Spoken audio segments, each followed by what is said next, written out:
সংস্কারের কথা উনি এটা মিন করেন। উনি সবসময় আমাদের সাথে একান্ত আলোচনাতেই বলেন যে যদি সংস্কারই কিছু না হয় তাহলে আমাকে তোমরা আনলা কেন। উনি যখন এই কথাটা বলে আমরা বুঝতে পারি উনি কতটা মিন করেন জিনিসটা। ফরচুনেটলি আমরা আইন ও বিচার ও সংসদ বিষয়ক মন্ত্রণালয়ের পক্ষ থেকে আমরা সংস্কারের লক্ষ্যে ইতিমধ্যে অনেকগুলো কর্মসূচি নিতে পেরেছি।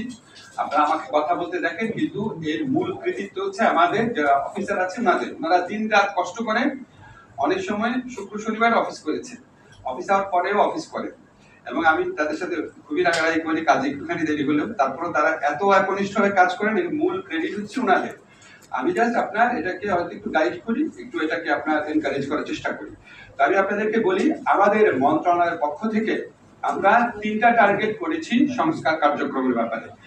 একটা হচ্ছে দ্রুত এবং স্বল্পতম সময়ে অল্প খরচে মামলার নিষ্পত্তি করা। এই লক্ষ্যে আমরা গুরুত্বপূর্ণ একটা পরিবর্তন অলরেডি করেছি, সেটা হচ্ছে আমরা বাংলাদেশে আগে হয় নাই কখনো এত বড় পরিবর্তন, সেটা হচ্ছে আমরা সিভিল প্রসিডিউর কোডের পরিবর্তন করেছি।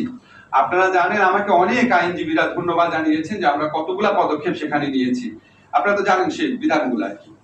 সেকেন্ড হচ্ছে আমরা ফৌজদারি কার্যবিধির অ্যামেন্ডমেন্টের কাজ দ্রুত এগিয়ে নিচ্ছি।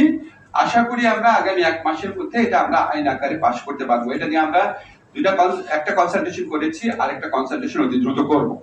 তো প্রথম লক্ষ্য ছিল দ্রুত এবং স্বল্প খরচে মামলা নিষ্পত্তি করা। এটার লক্ষ্যে আমরা সিপিসি এবং সিআরপিসির অ্যামেন্ডমেন্ট করেছি। সেকেন্ড যে লক্ষ্য সেটা হচ্ছে ন্যায় বিচার নিশ্চিত করা। এটা খুব কঠিন কাজ। ন্যায় বিচার নিশ্চিত করার জন্য আমরা ডিজিটালাইজেশনের কথা চিন্তা করছি।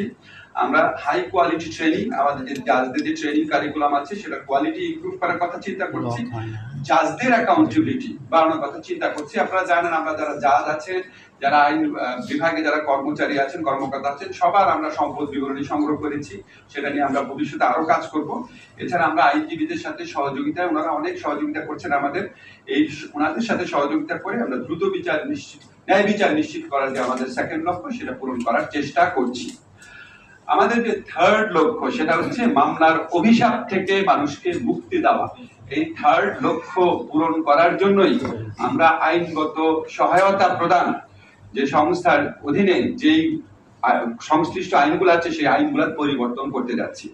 আজকে সেই আইনগত পরিবর্তনের মাধ্যমে সরকারিভাবে আইনগত সহায়তা, আইনগত সেবা দেওয়ার প্রক্রিয়া আমরা আরো অনেক দক্ষ, কার্যকরী, দ্রুত করার লক্ষ্যে কিছু পদক্ষেপের কথা চিন্তা করছি, সেগুলি প্রেজেন্ট করা হয়েছে।